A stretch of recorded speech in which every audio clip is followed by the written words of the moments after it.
দিনটা আমার জন্য খুবই খুবই স্পেশাল এবং এই দিনে সবার সাথে অ্যাজ আ কমিউনিটি সেলিব্রেট করতে পারছি, এটা খুবই উপভোগযোগ্য আমার জন্য। Well, if I'm talking about my feelings for today, as it's a very special day, it's like a big day বলা যায়। সো ক্রিসমাস খুবই ভালো লাগতেছে, খুব এক্সাইটেড লাগতেছে। আজকে ফ্রেন্ডের সাথে বের হয়েছি, মাত্র স্টার্ট করেছি হচ্ছে হোলি রোজারি চার্চে। এই দিন চার্চে এসে খুব ভালো লাগছে, কারণ স্কুলের অনেক ফ্রেন্ডদের সাথেও দেখা হচ্ছে, যাদের সাথে সারা বছর দেখা হয় না, তাদের সাথেও দেখা যায়, এই দিনটাই দেখা হয়।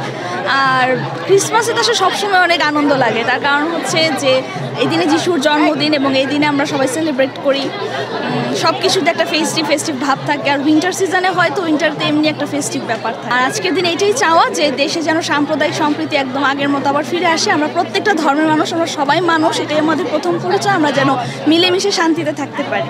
আমার প্রার্থনার মধ্যে ছিল আমাকে নিয়ে, আমার বাড়ির সকলকে নিয়ে, আমার পরিবারের সকলকে নিয়ে, আমার প্রিয় স্বজনদেরকে নিয়ে আমি এবং বিশ্বের সকলের জন্য সুখ, সমৃদ্ধি এবং শান্তির জন্য প্রার্থনা করেছি। আজকে উনি এসেছেন পৃথিবীতে, তারপর আমাদেরকে হচ্ছে আমরা যে একটা পাপের মধ্যে ছিলাম ওই পাপ থেকে উনি আমাদেরকে উদ্ধার করেছেন, ওনাকে আমরা ত্রাণকর্তা হিসেবে মানি। আর আজকের দিনে আমরা সবাই একসাথে মিলে প্রার্থনা করি, ক্ষমা প্রার্থনা করি, সবার মঙ্গল কামনা করি। প্রিয়জন যারা আমাদের ছেড়ে চলে গিয়েছেন, যারা আমাদের সাথে সশরীরে নেই, মানে প্রার্থনায় আমাদের সাথে যারা অংশগ্রহণ করতে পারেননি কিন্তু আমাদের আশীর্বাদ করছেন স্বর্গ থেকে, তাদেরকে আমরা শুভেচ্ছা বিনিময় করতে এসেছি। এছাড়াও যদি আমরা কখনো প্রার্থনায় আসি, কখনো গির্জায় আসি, তখনও আমরা আমাদের মানে প্রিয়জনদেরকে ফুল, মোমবাতি, এছাড়াও কিছু ছোটোখাটো মোমবাতি দিয়ে আমরা সম্মান মানে জানাই। অনুভূতি হচ্ছে এখানে অনেক স্মৃতি জড়িত থাকে, যে তাদের সাথেও একসময় আমরা বড়দিন উদযাপন করতাম।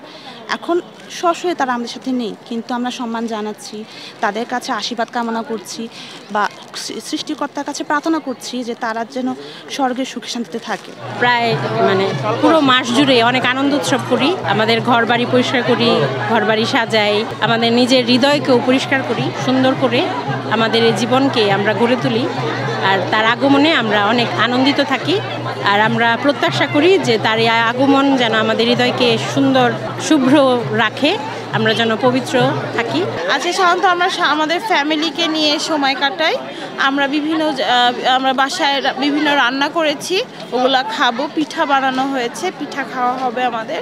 তারপর আমরা আমাদের সবার গুরুজন যাদের, তাদের থেকে আশীর্বাদ নিব, আর এখানে ওখানে একটু ঘুরতে যাব।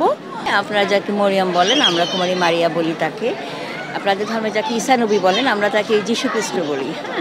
তো উনি এক অলৌকিক শক্তির মাধ্যমে মরিয়মের গর্ভে জন্মগ্রহণ করেন এবং পৃথিবীতে এসে উনি আমাদের পাপ মুক্ত করার জন্যই পৃথিবীতে আসেন এবং নিজের জীবন দিয়ে উনি আমাদের জন্য স্বর্গের দ্বার উন্মুক্ত করে দেন আর কি। এখানে প্রার্থনার মাধ্যমে আমাদের দিনটি শুরু হয়, তারপর সব আত্মীয় স্বজনদের সাথে আমরা সেলিব্রেট করি আমাদের এই নতুন দিন। খুবই ভালো লাগছে, সবাইকে সুন্দর সুন্দর সাজে দেখে খুব ভালো লাগছে। সবার জন্য শুভেচ্ছা।